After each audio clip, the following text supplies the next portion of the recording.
If you or someone you know has diabetes, you may have built up an extra supply of test strips and lancets. That's where we come in. We'll buy the supplies that you don't need and resell them to those in need to prevent waste. Help us make diabetes management more affordable. Visit us at teststripswithaz.com.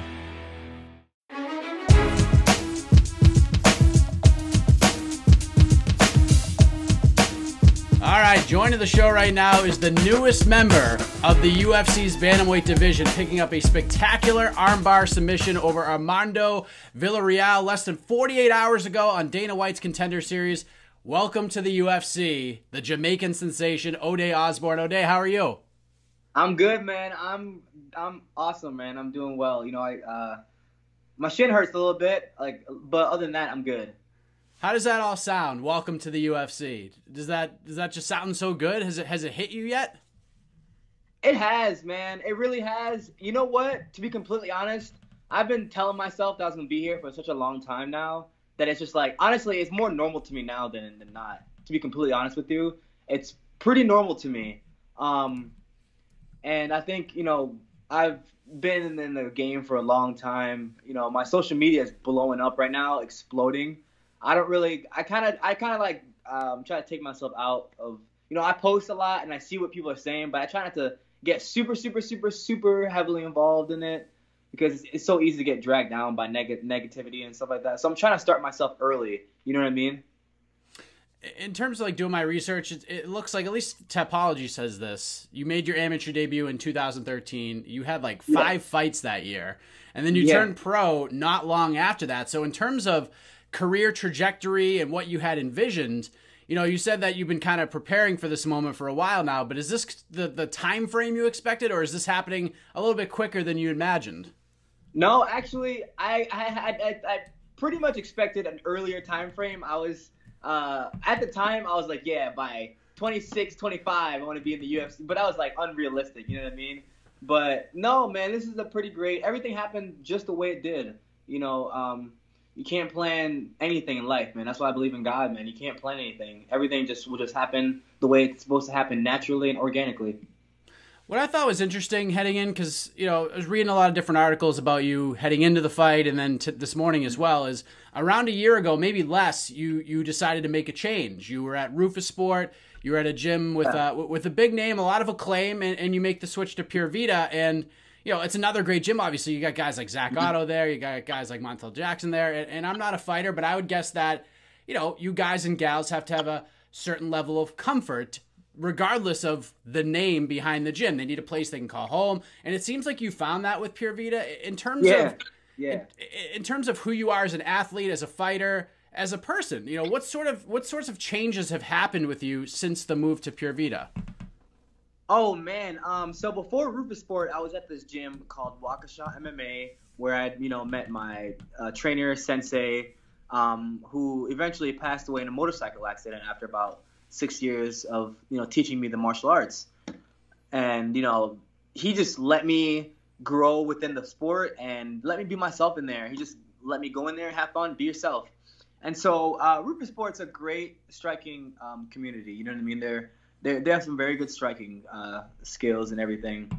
But for me, I couldn't really be myself.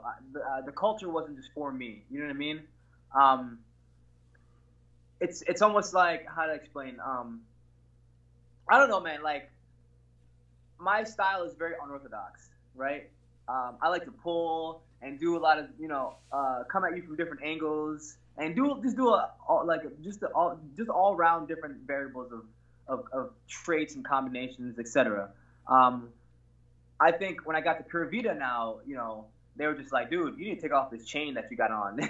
You know, they're like, dude, you're like an explosive athlete. Why are you like, you know what I mean? You're fighting this style, and I see it's like resisting. You're like resisting it, and I was, you know, when I was there, I was kind of, my body was like restrictive of the style. It just wasn't adapting well, because I wanted to be able to do whatever I wanted to do, not fight one way, or, you know, the way that they wanted me to fight.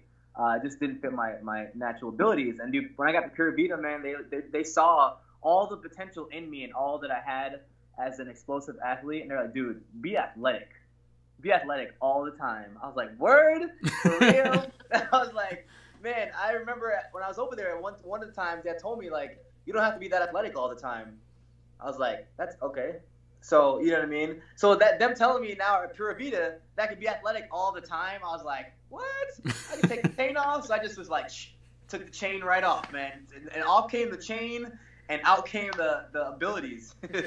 You are obviously an exciting guy. You talk about your unorthodox style, but one thing I noticed going back watching the fight this morning is you have this calm composure to you. Like, you are like a super athlete, but you have this aura about you where, and correct me if I'm wrong, but you're you. Like you just said, like you are you. Yeah, like you're Ode exactly. Osbourne, and you have this presence about you that if you just be you, everything's going to work out. Is that fair for me to say? Because that's what I gathered in 4 minutes and 30 seconds. No, that's 100% accurate. Like 120% accurate. For me, being me makes me the best because no one can be me. And it's hard to plan to fight me because I don't consider myself having a certain style, right? I think the hardest thing to do in fighting is being aggressive, fast, and being calm. And I believe I have all those. I am aggressive and fast. Meanwhile, I'm very, very calm. And people that don't really like know, and that's good. You picked up on that really, really quick. That was awesome. A lot of people see it and they just see me being in there and just swinging wildly. But if you look at my face, if you like a close up of my face, I'm super calm and everything just comes very natural. It's like I always say, I'm checkmating you before I sacrifice my pawn. You know what I mean? Because when I'm in there, I plan for everything. That's why I made the comment about being the Picasso of MMA, because I see things differently, right? If I go in there and I get hit and I get knocked out and I get tagged or whatever, you know what I mean? I expected that to happen because I've already weighed the variables in my head a tenth of a second. Does that make sense? Yeah. Everything is already weighed in my head. So when I come in, I'm expecting you to punch me back. So that's why I can pull, okay? That's all of that is weighed in my head. So if I get hit, that means I didn't pull fast, but it's there. It's either two things going to happen. I'm going to pull, I get hit. You know what I mean? Sometimes I play a dangerous game.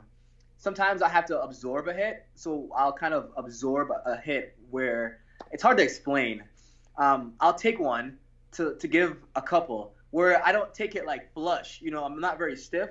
I kind of roll, like a saying, roll with it and kind of absorb it a little bit.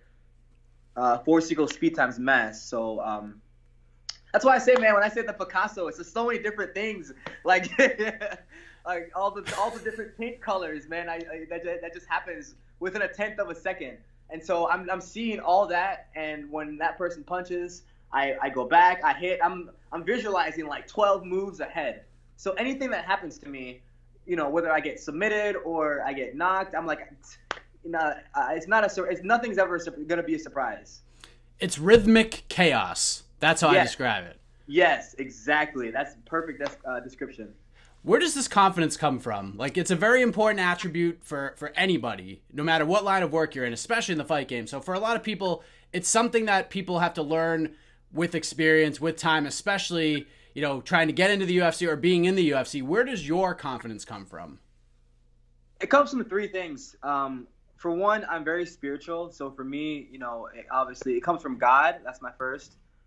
Meditation. I meditate a lot, and I think meditation is very important, because if you're not calm and zen and have this spiritual way about you, man, fighting is not all about getting in the cage and just honing great skills. You have to be awesome outside of the cage so that your nervous system can react the way you want it to. You know what I mean?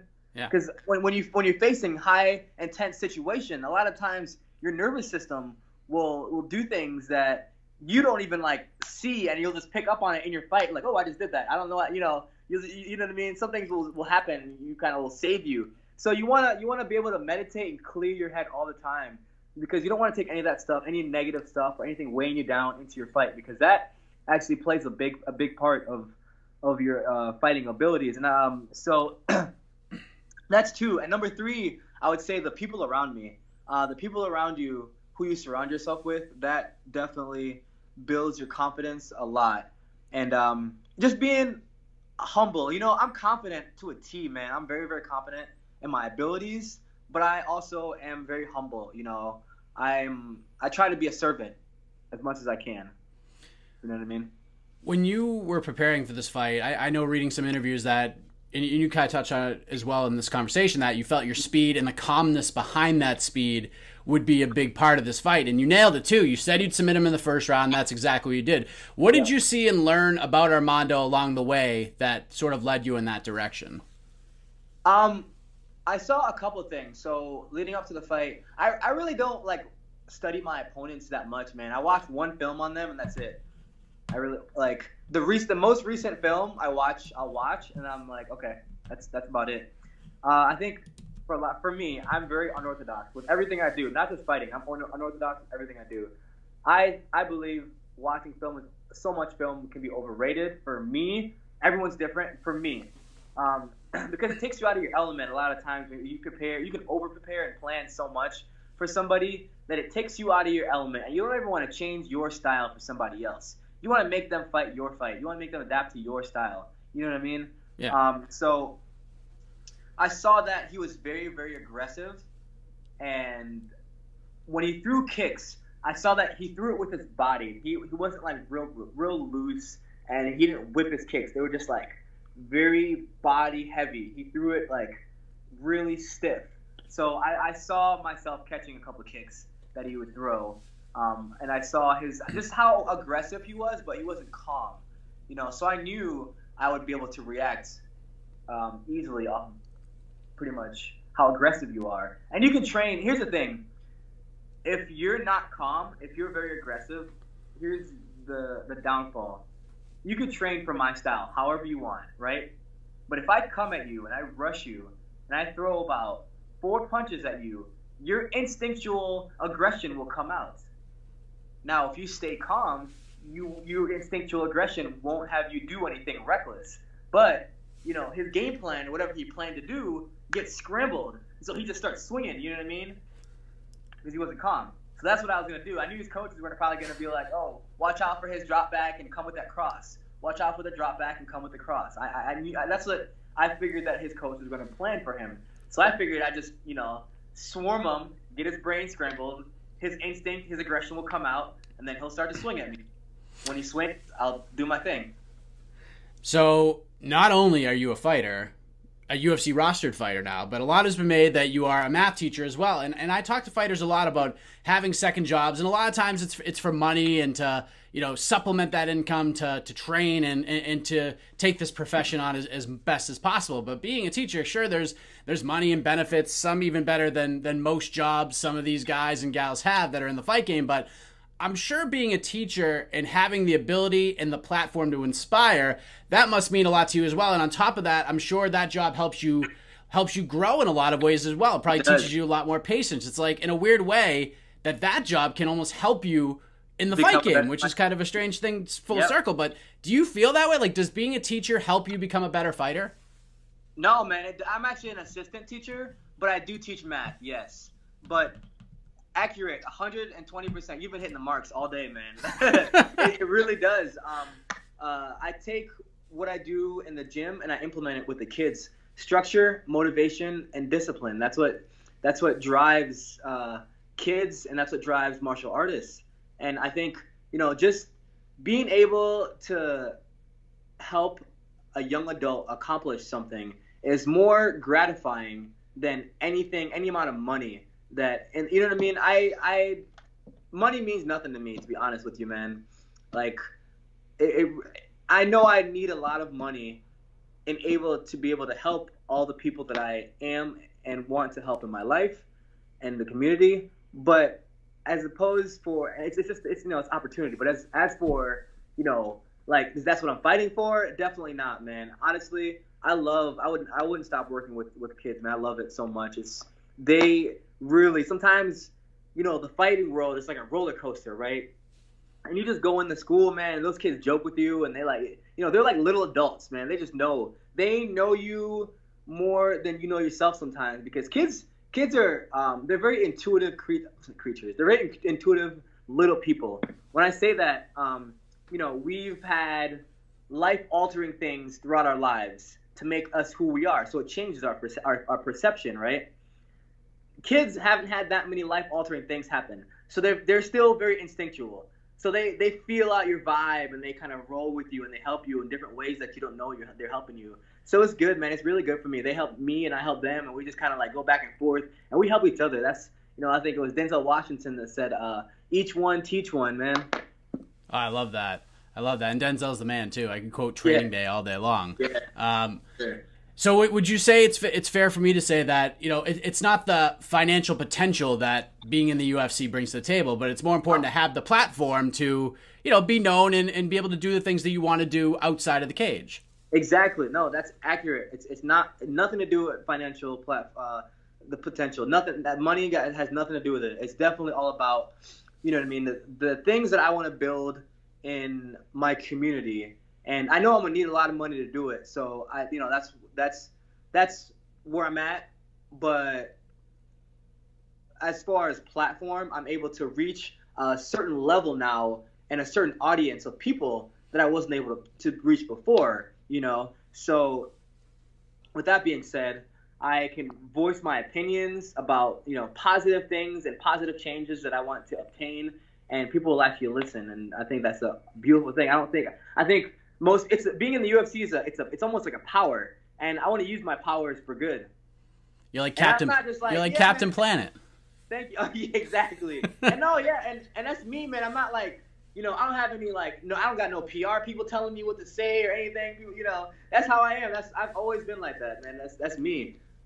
So you get on the Contender Series, you have that performance, you open a lot of eyes, you win the contract. So I guess the big question is, in terms of your fighting career, when would you like to make your Octagon debut? Do you have a time frame in mind? Nah, man. Whenever. Look, I'm like I said before, no weapons formed against me shall prosper. Whenever I get that call, I'm there. I'm here to fight. Now that, just making it to the UFC is cool, but I didn't come all this way just to make it. I came this way to make a statement. You know what I mean? I'm a lion, and now it's time to hunt. You know what I mean? So date, venue, none of that matters. Opponent, none of that matters. Just send me a name, send me a date, send me a place, and I'll be there. Yep. As long as I would not like it to be overseas. As long as it's not overseas the first. Yeah. You're not into the travel and getting over there? No, definitely not. You're probably gonna get there at some point. Oh yeah, most definitely. But let's push that back a little bit for the time being. What did Tuesday night in the overall spectrum of things mean to you? I mean, getting a contract, getting in the UFC, pressing everybody to watch you fight. What did that all mean to you? Tuesday night was all very surreal.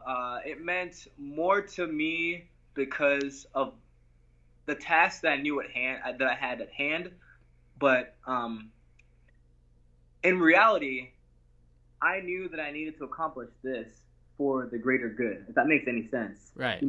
To be completely honest with you, it doesn't mean as much to me as it is I want to be able to do more with this. Like, for me personally, I'm like, oh yeah, it's cool.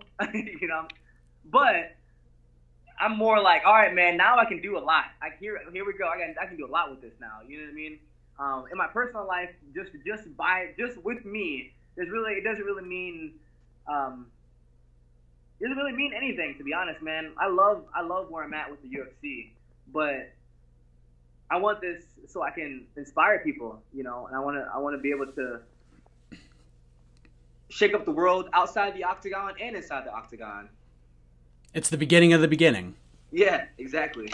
We got Ode Osbourne joining the program, the newest member of the UFC Bantamweight division, coming off his first round submission Tuesday night on the Contender Series. Before we let you go, man, I appreciate the time very much. Got some goosebumps here. The hairs are starting to raise. Some good stuff. You inspired me. Before we let you go, let the folks know where they can follow along on this journey with you via social media. Any shout-outs, anything else you want to get off your chest, the floor is yours. Just follow me on Instagram. I have a fan page called The Jamaican Sensation. My Instagram is Ode Osbourne, Ode Osbourne, Osbourne. As for shout outs, obviously my Pure Vida coaches and teammates, You know, my wrestling coach Ben, Zach, Jake, all those guys, man, Solo, all those guys at Pure Vida, and to all the kids watching, if you know, once again, man, don't let anybody tell you that you can't aspire to be something. You can aspire to be anything you want to be in life, like 100%. I've said this before. If you're not waking up every single day, working towards your gift and your passion, why are you waking up? We all have a gift. We just got to find out what it is. Mine just so happens to be I work in a school and I'm a great fighter, and I'm waking up every single day working towards those things. How can I be how can I help these kids more? How can I be a better fighter? How can I help, people in my community? What things can I use to do this? And just for people out there, use other resources to help you accomplish what you want to accomplish. Well said. Congratulations, Ode. Well done on Tuesday. Well done here today, and with everything that you're hoping to accomplish. Definitely gonna be watching along. I appreciate the time very much, and look forward to that UFC debut when it comes against whoever they put you up against. Thank you, my man. You have a good rest of your day. All right. All right, take care.